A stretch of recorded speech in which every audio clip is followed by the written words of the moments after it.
में हम लोग देखेंगे क्लास 7th जो आपकी सिविक्स है, पॉलिटिकल साइंस, उसकी बुक का चैप्टर फर्स्ट ऑन इक्वालिटी। देखिए ये जो चैप्टर है ना, इसमें स्टोरीज़ हैं, बहुत सारी स्टोरीज़ के थ्रू हमें समझाया गया है कि इक्वालिटी का हिंदी में मतलब होता है समानता।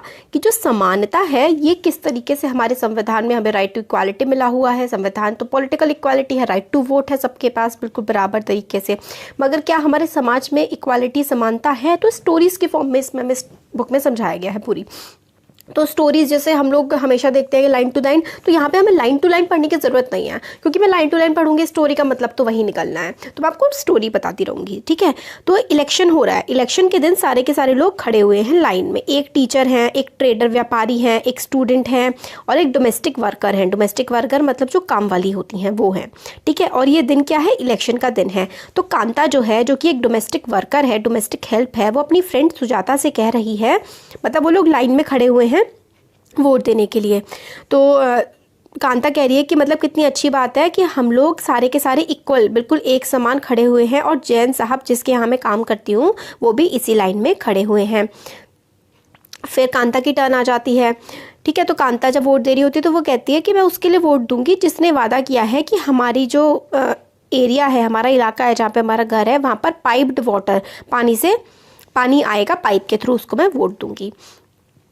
तो हम लोगों ने क्लास 6 में भी पढ़ा था डेमोक्रेसी में इक्वालिटी के बारे में, जस्टिस के बारे में, है ना। इक्वालिटी इज़ अ की feature of democracy and influence all aspect of its functioning. Equality जो है वो डेमोक्रेसी की एक बहुत ही इंपॉर्टेंट चीज़ है, ठीक है। तो हम इसको किसी भी तरीके से छोड़ नहीं सकते। इस चैप्टर में हम लोग इक्वालिटी के बारे में पढ़ेंगे और किस तरीके से डेमोक्रेसी में जब अगर इक्वालिटी नहीं होती है मतलब तो कितनी गलत बात होती है वो, है ना। और डेमोक्रेसी ने किस तरीके से समानता, सबको पॉलिटिकल तो दे रखी है, सबको वोट देने का अधिकार है, सबका वोट बिल्कुल बराबर होगा, अमीर गरीब के वोट में कोई अंतर नहीं होगा, मगर क्या हमें सामाजिक सोशल इक्वालिटी मिली है? तो ये इस चैप्टर में हम देखते हैं, ठीक है। आफ्टरवर्ड्स ये जो लाइन वगैरह है कि सारे के सारे लोग हैं, कि कोई आर्टिशियन है, कोई हाउसवाइफ है, कोई कंसल्टेंट है, कोई गवर्नमेंट ऑफिसर है, ये मीडिया का पर्सन है, ये अनएम्प्लॉयड है, बेचारा बेरोजगार है, इंडस्ट्रियलिस्ट है, ये एक ही लाइन में वोट देने के लिए सब लोग एक ही लाइन में खड़े हुए हैं।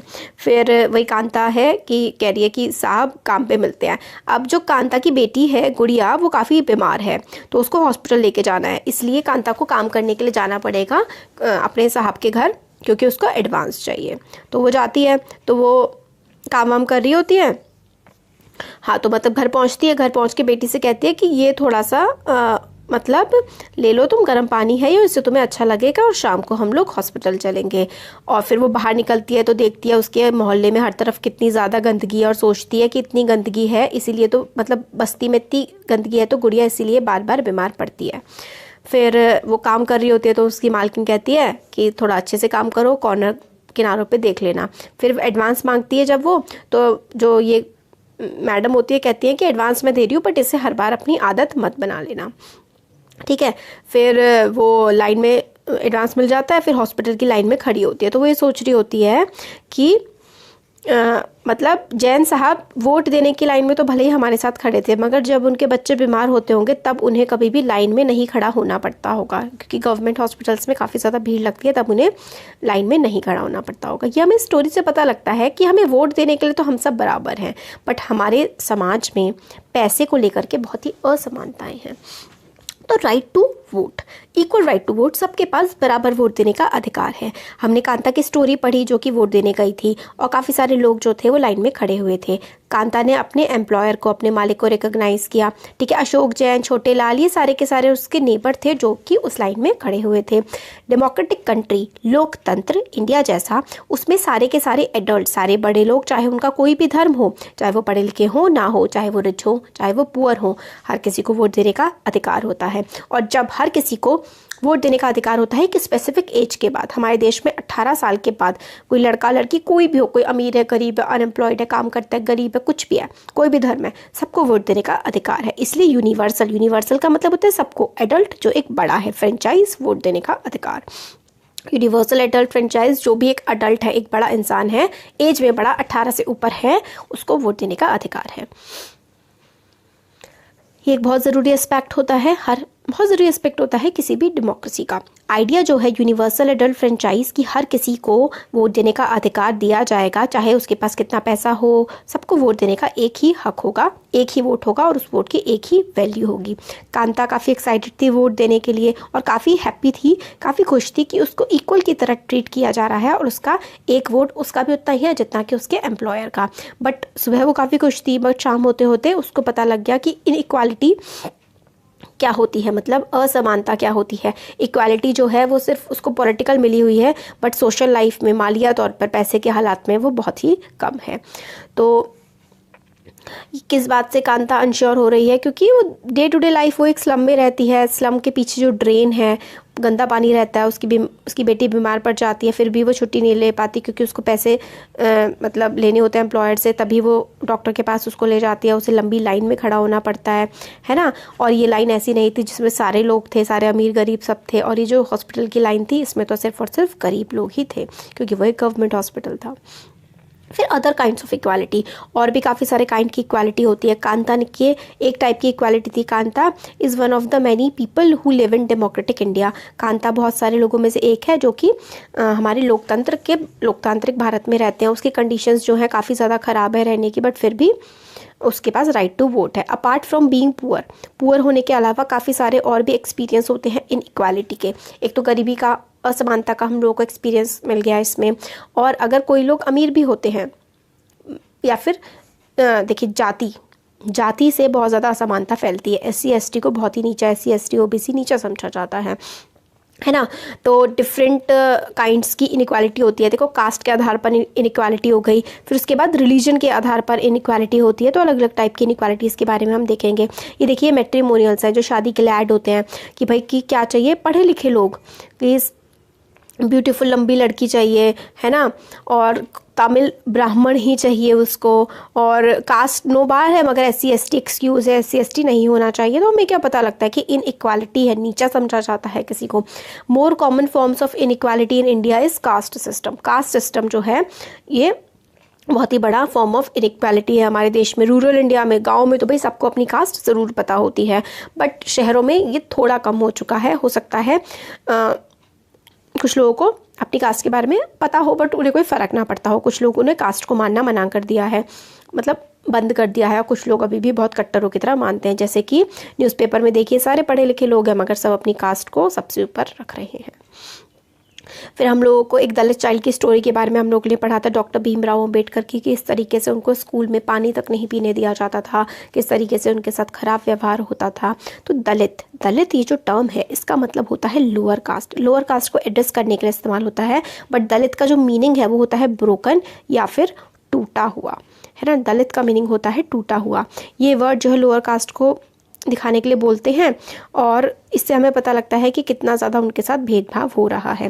पिछले साल हम लोगों ने क्लास 6 में डॉक्टर BR अम्बेडकर की कहानी के बारे में पढ़ा था। उनके साथ क्या हुआ, ओम प्रकाश वाल्मीकि, ये भी एक फेमस दलित राइटर हैं। उन्होंने अपनी ऑटोबायोग्राफी होती है, देखिए ऑटो मतलब होता है खुद, बायो मतलब अपने बारे में, ग्राफी मतलब होता है लिखना, तो ऑटोबायोग्राफी होता है अपने बारे में लिखना।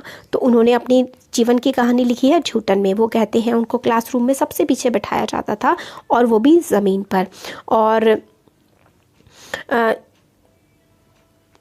चाहे the mat run out before reaching the spot I set on, मतलब मैट जो है वो ख़त्म हो जाती थी और मैं ज़मीन पर बैठता था।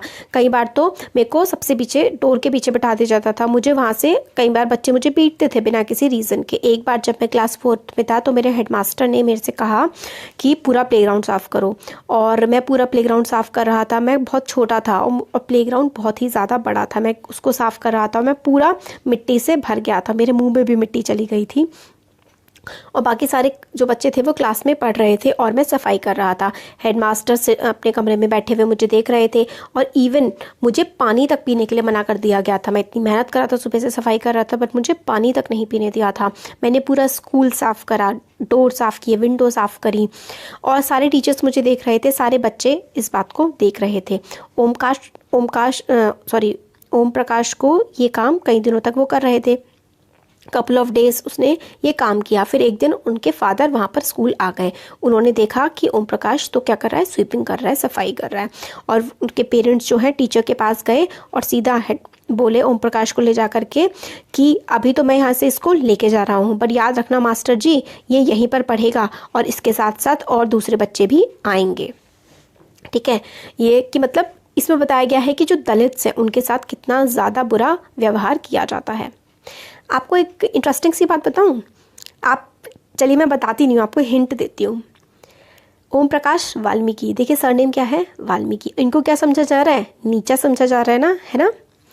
और आप जो रामायण पढ़ते हैं, ठीक है, रामचरितमानस, ठीक है, वो किसने लिखी है, आपको पता लगेगा, पता करिएगा कि किस तरीके से हम लोग दोगले होते हैं कि एक तरफ तो आप कह रहे हो कि ये नीचा है, इससे बात नहीं करने, दूसरी तरफ एक लोअर कास्ट के इंसान की लिखी हुई आप रामायण पढ़ रहे हैं। मतलब ये तो क्या रिलीजियस कॉन्सेप्ट हो गया है, बट एक सिर्फ कहने की बात है, आपकी बुक में ये सब नहीं लिखा है, आपको एग्जाम में नहीं लिख के आना है, मैं सिर्फ एक अपना व्यू थोड़ा सा आपको बता रही हूँ। तो इसमें ये है ओम प्रकाश के बारे में हमने पढ़ा। सेकंड इंस्टेंस जो है वो मिस्टर और मिसेस अंसारी के बारे में, वो सिटी में अपार्टमेंट रहने के लिए ढूंढ रहे हैं। ठीक है, one of the largest city की ये कहानी है। तो वो जहाँ भी उनके पास पैसे हैं वो रेंट पे कर सकते हैं, बट फिर भी उनको काफ़ी ज़्यादा प्रॉब्लम हो रही है। प्रॉपर्टी डीलर ने काफ़ी सारे प्लेस उनको दिखाए हैं, बट काफ़ी सारे अपार्टमेंट जो हैं वो उनको मिल पा रहे हैं। वो सबसे पहले एक अपार्टमेंट में गए जो अपार्टमेंट अंसारीज़ को काफ़ी ज़्यादा पसंद आया और उन्होंने डिसाइड कर लिया कि वो उसे लेंगे। फिर उसके बाद land lady found out their names, land lady को उनके नाम पता लग गए। फिर वो एक्सक्यूज़ बनाने लगी कि वो इसको मतलब उनको किराए पे नहीं देख सकती है, कि वो लोग मीट नहीं खाते हैं, मीट नहीं खाते हैं, नॉन वेजिटेरियन हैं। और डीलर भी ये बात सुन के काफ़ी ज़्यादा सरप्राइज़ हो गया, क्योंकि अंसारीज़ भी सरप्राइज़ हो गए, क्योंकि वहीं पर फिश बनने की स्मेल आ रही थी पड़ोस में से ही। सेम एक्सक्यूज़ जो है second apartment, third apartment, finally property dealer ने उनसे कह दिया कि उनको अपना नाम बदलना पड़ेगा और ख़ुद को वो मिसेस एंड मिस्टर कुमार कहें। अगर वो अंसारीज़ कहेंगे खुद को तो शायद उनको मकान मिलना मुश्किल हो जाए। अंसारीज़ रिलक्टेंट थे ये करने के लिए और उन्होंने decided to look some more, उन्होंने डिसाइड किया कि वो और देखेंगे। In the end whole month वो इधर उधर घूमते रहे और they found a landlady who was willing to give them a place on rent. ठीक है, फिर फाइनली 1 महीने तक घूमने के बाद उनको एक रहने के लिए घर मिल गया। तो इससे हम लोगों को क्या समझ में आता है, इससे हम लोगों को एक रिलीजन की दूसरे रिलीजन के प्रति क्या कह सकते हैं कि वो साथ रहना नहीं चाहते, यही हमें तो इक्वालिटी नहीं हुई। फिर आता है रिकॉग्नाइजिंग डिग्निटी। डिग्निटी का मतलब होता है इज्जत। ठीक है, डिग्निटी होती है इज्जत, और यही लाइफ में सबसे ज़्यादा हमारे लिए इंपॉर्टेंट होती है। तूने मेरी बेइज्जती कर दी ऐसे करके बोलते हैं ना, बड़ा गुस्सा आ जाता है ना। तो आप लोगों ने you have understood by now that caste we were born into, जिस कास्ट में हम पैदा होते हैं, जिस रिलीजन को हम लोग मानते हैं और जिस बैकग्राउंड से हम लोग आए होते हैं, हम मेल हैं फीमेल हैं, इन सब चीज़ों का मतलब बहुत असर पड़ता है। और इक्वालिटी और इनइक्वालिटी, कास्ट, धर्म, है ना, जेंडर, इन सब चीज़ों से, और रेस, मतलब अमीर हैं गरीब हैं, स्टेटस बहुत ज़्यादा मैटर करता है। हम लोगों ने ओम प्रकाश वाल्मीकि और अंसारीज़ की इसमें पढ़ा उनके बारे में कि किस तरीके से उनको इनइक्वालिटी झेलनी पड़ी थी कास्ट और रिलीजन के वजह से। जब पर्सन्स को इक्वली ट्रीट नहीं किया जाता तो उनकी डिग्निटी काफ़ी ज़्यादा वायलेट होती है, उनकी इज्जत काफ़ी ज़्यादा वायलेट होती है, उनको बुरा लगता है। तो ये एक मूवी का सीन है कि पैसे कोई फेंक के जा रहा था, है ना, तो उसने लिए नहीं, मतलब पैसे फेंके तो उसने एक्सेप्ट नहीं किए। दीवार मूवी का ये है कि फेंके तो मतलब इज्जत से नहीं दिए ना, जब मेहनत करके इज्जत से कमाए हैं तो इज्जत से तो यही होता है कि अगर हम किसी के साथ भेदभाव करते हैं तो उनकी डिग्निटी हर्ट होती है। ओम प्रकाश वाल्मीकि जो है अपनी सिचुएशन के बारे में मतलब काफ़ी बुरा उनके साथ व्यवहार किया जा रहा था स्कूल में, बाकी सारे बच्चों को पीटते थे, बुरा व्यवहार करते थे, बट वो अपनी सिचुएशन के बारे में बहुत ही कम कुछ कर पा रहे थे। जब उनके फादर आए, उन्होंने अपने बेटे को देखा तो उनको बहुत ज़्यादा गुस्सा आया और उनके साथ जो अनइक्वल ट्रीटमेंट हो रहा था वो गए उनके सामने। अंसारीज़ की डिग्निटी भी हर्ट हुई क्योंकि हर पर्सन उनको अपना अपार्टमेंट देने से मना कर दे रहा था। प्रॉपर्टी डीलर ने सजेस्ट किया कि वो अपना नाम बदल ले, मगर उनकी डिग्निटी, उनकी सेल्फ रिस्पेक्ट ने उनको रिफ्यूज़ कर दिया कि भाई वो अपना नाम नहीं चेंज करेंगे। ओम प्रकाश और Ansaris do not deserve to be treated like this. Om Prakash हो गए, अंसारी हो गए, किसी भी इंसान, यार किसी भी इंसान को हमें कभी भी गलत बिहेव कभी भी किसी के साथ नहीं करना चाहिए। ठीक है, इक्वालिटी इन इंडियन कॉन्स्टिट्यूशन। अब हमारे संविधान ने तो हमारे लिए इक्वालिटी ही दी है, हर देश का नागरिक संविधान के सामने, कानून के सामने बिल्कुल बराबर है। Indian constitution recognizes every person as equal. हमारा संविधान सबको इक्वल, एक बराबर का दर्जा देता है। इसका ये मतलब है कि हर इंडिविजुअल जो कि कंट्री में रहता है, चाहे वो मेल हो, फीमेल हो, किसी भी कास्ट का, धर्म का, ट्राइब का, एजुकेशन, इकोनॉमिक बैकग्राउंड, पैसा हो नहीं हो, सब बिल्कुल बराबर है। हमारा कॉन्स्टिट्यूशन तो ये कहता है। दिस इज़ नॉट टू से, ये कहने की ज़रूरत नहीं है कि इनइक्वालिटी सीजेस टू एग्जिस्ट। मतलब हम इक्वालिटी हमें संविधान ने दिया, बट हमको पता है ना कि हमारे समाज में हम डेली देखते हैं भाई, बचपन से देखते आ रहे हैं कि कितनी असमानताएं हैं हमारे समाज में। तो डेमोक्रेटिक इंडिया के लिए एक अच्छी बात नहीं है, क्योंकि हमारे लिए तो सब कुछ मतलब बराबर ही होना चाहिए ना, हर किसी को बराबर हक मिलने चाहिए। पार्लियामेंट कॉर्नरस्टोन होता है डेमोक्रेसी का, और सारे के सारे इलेक्टिव रिप्रेजेंटेटिव साथ में खड़े हुए उनको दिखा रखा है।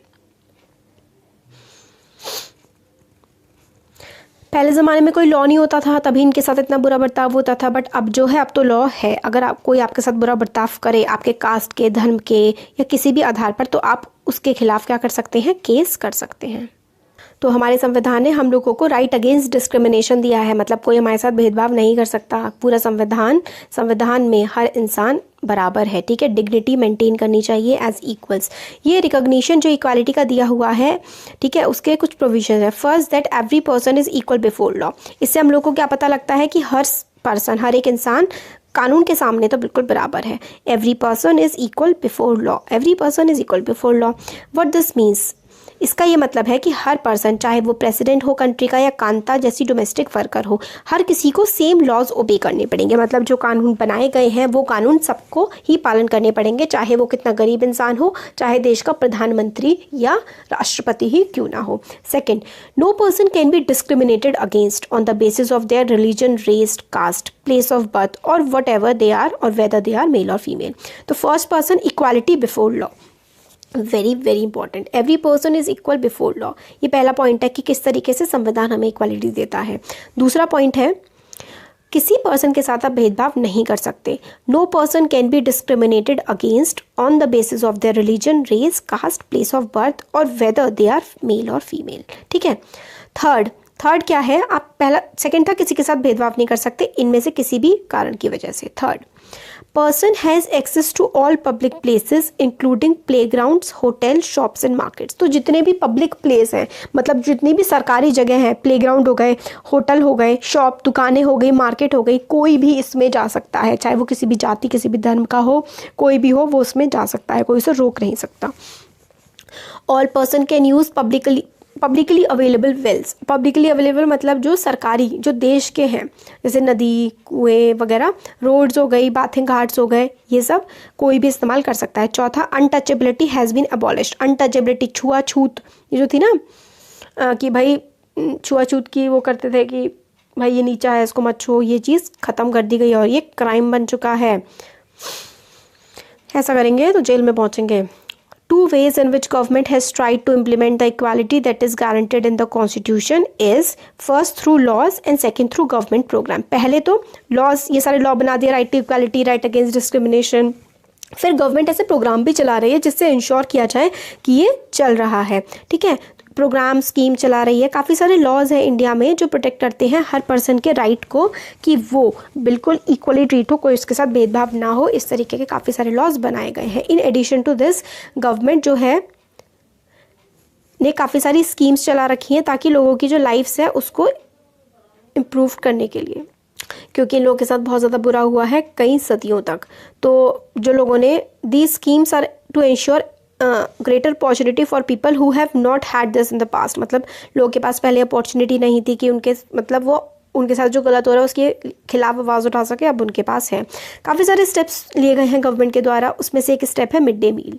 इसमें क्या होता है कि जो गवर्नमेंट के स्कूल होते हैं ना, उसमें बच्चों को पका हुआ खाना खिलाया जाता है। तमिलनाडु में सबसे पहले ये स्टार्ट हुआ था 2001 में। फिर सुप्रीम कोर्ट ने गवर्नमेंट से कहा कि सारे के सारे स्टेट्स में हो जाना चाहिए 6 महीने के अंदर अंदर। इस प्रोग्राम के काफ़ी सारे पॉजिटिव इफेक्ट थे। एक पहला ये हुआ कि बच्चे ज़्यादा, जो पुअर बच्चे थे वो स्कूल आने लगे, क्योंकि पढ़ाई भी हो जाती थी और खाना भी मिल जाता था दोपहर का। टीचर्स कहते थे कि बच्चों को पहले खाना लेने के लिए घर जाना पड़ता था और फिर वो स्कूल वापस ही नहीं आते थे, ठीक है। और स्कूल में खाना मिलने लगा तो वह घर नहीं जाते हैं। उनकी अटेंडेंस भी इम्प्रूव हुई है। उनकी जो माएँ जो काम वाम पे जाती हैं बेचारी, उनको भी अपने बच्चे को, अब उनको पता है कि उनके बच्चे को खाना मिल जाएगा, अब उनको उनका मतलब वापस आने की ज़रूरत नहीं है काम से। इस प्रोग्राम ने हेल्प की है कास्ट की जो प्रिजुडाइज का मतलब होता है जो पहले से थिंकिंग होती है, कास्ट छोटी है, कास्ट बड़ी है, इसको भी हटाने में मदद की है, क्योंकि लोअर कास्ट और अपर कास्ट के बच्चों को हर समय स्कूल में एक साथ ही खाना मिलता है और वो एक ही जगह पर बैठ के खाना खाते हैं। कई जगह तो दलित वुमेन को खाना पकाने के लिए रखा गया है। मिड डे प्रोग्राम ने काफ़ी ज़्यादा हेल्प करी है बच्चों को भूख मिटाने के लिए भी, और जो बच्चे स्कूल नहीं आते थे और स्कूल में खाली पेट कंसंट्रेट नहीं कर पाते थे, पढ़ाई में ध्यान नहीं दे पाते थे, अब उनको भरपेट खाना मिल जाता है। गवर्नमेंट ने काफ़ी इंपॉर्टेंट प्रोग्राम्स लाए हैं, इंपॉर्टेंट रोल प्ले किया है। इंक्रीजिंग इक्वालिटी ऑफ अपॉर्चुनिटी, मतलब आपको अफसरों के लिए बिल्कुल सेम अधिकार है। मिड डे मील प्रोग्राम ने काफ़ी ज़्यादा इंक्रीज़ किया है पुअर बच्चों का एनरोलमेंट स्कूल में, बट फिर भी काफ़ी बड़ा डिफरेंस है कंट्री में। स्कूल जो है उनमें जो गवर्नमेंट स्कूल है वो काफ़ी ख़राब होते हैं, रिच जो है वो प्राइवेट स्कूल्स में जाते हैं, पुअर गवर्नमेंट स्कूल में जाते हैं, गवर्नमेंट स्कूल्स की हालत बहुत ख़राब रहती है। इवन टुडे आज भी काफ़ी सारे स्कूल्स जो है कंट्री में जिसमें दलित चिल्ड्रन जैसे कि ओम प्रकाश वाल्मीकि के साथ आज भी काफ़ी बुरा व्यवहार किया जाता है। These children are forced into unequal situation in which their dignity, काफ़ी unequal situations में इनको रख देते हैं जिसमें इनकी इज्जत मतलब इनकी रिस्पेक्ट नहीं की जाती है, क्योंकि this is because people refuse to think of them as equal even though the law requires it। लोग मतलब लॉ की भी नहीं मानते हैं। मेन रीजंस रहा है कि one of the main reason इस एटीट्यूड का ये है काफ़ी जो धीरे धीरे बदलाव आया है। इवन दो सारे लोग अवेयर हैं कि डिस्क्रिमिनेशन जो है भेदभाव करना ये कानून के खिलाफ है, फिर भी लोग अनइक्वली एक दूसरे को ट्रीट करते हैं। कास्ट के, धर्म के, हर इकोनॉमिक एबिलिटी, इन सब के आधार पर वुमेन के साथ बहुत बुरा बर्ताव होता है। It is only when people begin to believe that no one is inferior, तो जब लोग खुद बिलीव करना शुरू कर देंगे ना कि कोई भी नीचा नहीं होता, हर पर्सन को इज्जत के साथ ट्रीट करना चाहिए, तभी जो है प्रेजेंट एटीट्यूड जो है चेंज हो पाएगा। इक्वालिटी जो है डेमोक्रेटिक सोसाइटी में तभी आ पाएगी जब लोगों को के मन को बदला जाए, लोगों के दिमाग को बदला जाए, तभी जो स्ट्रगल है इक्वालिटी की, इंडिया की कि सब बराबर होंगे, ये तभी कंप्लीट हो पाएगी। ये डॉक्टर भीमराव अम्बेडकर लिखते हैं, it is disgraceful to live at the cost of one self respect. Self respect is most vital factors in life, मतलब सेल्फ रिस्पेक्ट, अपने आप हम अपनी इज्जत ना कर पाएँ तो ये चीज़ तो बहुत ही गलत बात है। इसके बिना मैन जो है ना वो बिल्कुल एक मतलब इसमें इन्होंने अपने व्यूज़ लिखी है और व्यूज़ में सिर्फ यही लिखते हैं, मैन जो है वो मॉर्टल है, कभी ना कभी मर जाएगा, हर किसी को हमेशा एक ना एक दिन मरना है। सबसे इंपॉर्टेंट चीज़ होती है आपकी लाइफ जो है आपने कितने अच्छे से जी है, आपको कितने सेल्फ रिस्पेक्ट के साथ, चाहे कितनी भी आपने स्ट्रगल करी हो, मगर आपका जो कॉन्फिडेंस है, स्ट्रेंथ है और आपकी सेल्फ रिस्पेक्ट वो कभी नहीं जानी चाहिए। अब issues of equality in other democracy, सिर्फ इंडिया में ही नहीं होता है कि भेदभाव कर रहे हैं। यूएस में भी जो ब्लैक्स थे ना, यूएस के जो काले लोग हैं, मतलब काले लोग जो रहते हैं अफ्रीका से आए हुए, वहाँ पर उनके साथ बहुत भेदभाव किया जाता था। स्ट्रगल फॉर इनइक्वालिटी वहाँ पर भी चली है। ठीक है, यूएस का एग्जांपल लेते हैं। इसमें जो अफ्रीकन अमेरिकन थे जिनके एंसेस्टर्स स्लेव की तरह, गुलाम की तरह अफ्रीका में आए थे, उनको काफ़ी ज़्यादा आज भी ख़राब तरीके से ट्रीट किया जाता है। 1950s के टाइम पे राइट टू इक्वालिटी मूवमेंट चला अफ्रीका में। इसमें जो अफ्रीकन अमेरिकन थे उन्होंने इस बात के खिलाफ आंदोलन किया कि उनके साथ कितना ज़्यादा खराब व्यवहार किया जाता है और उनको डे टू डे लाइफ में और लॉ के थ्रू, कानून के थ्रू भी उनको इक्वालिटी नहीं दी गई थी। एग्जाम्पल दिया जाता है, एक बार एक बस में ट्रैवल कर रही थी एक औरत, मतलब पहले बताते हैं कि जो ब्लैक है ना वो वाइट के साथ बैठ भी नहीं सकते थे सेम सीट पर, ठीक है, और अगर कोई ब्लैक बैठा हुआ है, वाइट आ गया तो ब्लैक को उठना पड़ेगा और वो वाइट को सीट देगा। इस तरीके के चीज़ें वहाँ पर चलती थी। रोज़ा पार्कर थी, ठीक है, वो एक अफ्रीकन अमेरिकन वुमेन थी, काफ़ी थक गई थी पूरे दिन के वर्क के बाद, और उन्होंने मतलब एक वाइट मैन आया और उसने कहा कि उठो, तो उन्होंने मना कर दिया। फिर 1 दिसंबर 1955 में उनका जो ये रिफ्यूज़ल था, उन्होंने मना कर दिया था कि मैं नहीं उठूँगी, तो काफ़ी एक आंदोलन सा छिड़ गया। मतलब फिर ये बात बहुत ज़्यादा सामने आई कि अफ्रीकन अमेरिकन जो थे उनके साथ कितना ज़्यादा बुरा बर्ताव किया जाता था, कितना उनके साथ अत्याचार होता था। तो काफ़ी आंदोलन हुआ और ये जो आंदोलन हुआ इसको हम सिविल राइट्स मूवमेंट के नाम से जानते हैं। और सिविल राइट एक्ट पास हो गया 1964 में। 1964 में सिविल राइट एक्ट पास हो गया जिसने भेदभाव करना किसी भी रेस के आधार पर, धर्म के आधार पर और किसी भी आधार पर, नेशनल ओरिजिन की, किस आप राष्ट्र से आए हैं, आपकी रेस क्या है, आपका धर्म क्या है, इसके बिहाफ पे आप किसी के साथ भेदभाव नहीं कर सकते। और इसने ये भी कहा कि हर चीज़ अफ्रीकन अमेरिकन चिल्ड्रन के लिए ओपन होगी और उनको अलग स्कूल्स, पहले स्कूल भी अलग होते थे, अब फिर एक ही कर दिया, अलग स्कूल उन्हें अटेंड नहीं करने पड़ेंगे। Despite majority of African American जो हैं वो फिर भी ये सब लॉज बन गए, उसके बाद भी जैसे आज भी दलित्स काफ़ी गरीब है, उसी तरीके से अफ्रीकन अमेरिकन वहाँ पर काफ़ी ज़्यादा गरीब हैं। ज़्यादातर अफ्रीकन अमेरिकन स्कूल जो हैं वो सिर्फ जो बच्चे हैं वो सिर्फ गवर्नमेंट स्कूल में जा सकते हैं, काफ़ी फ्यूअर फैसिलिटी होती हैं और काफ़ी ख़राब टीचर्स होते हैं as compared to white students जो कि प्राइवेट स्कूल में जाते हैं और ऐसे एरियाज़ में रहते हैं जहाँ पर काफ़ी अच्छे प्राइवेट स्कूल्स होते हैं। तो मतलब बिल्कुल सेम ही भेदभाव का वहाँ पर ब्लैक्स के साथ होता है यूएस में, हमारे साथ दलित, हमारे देश में दलित्स के साथ होता है। तो ये चैप्टर हमारा हो गया कंप्लीट। इस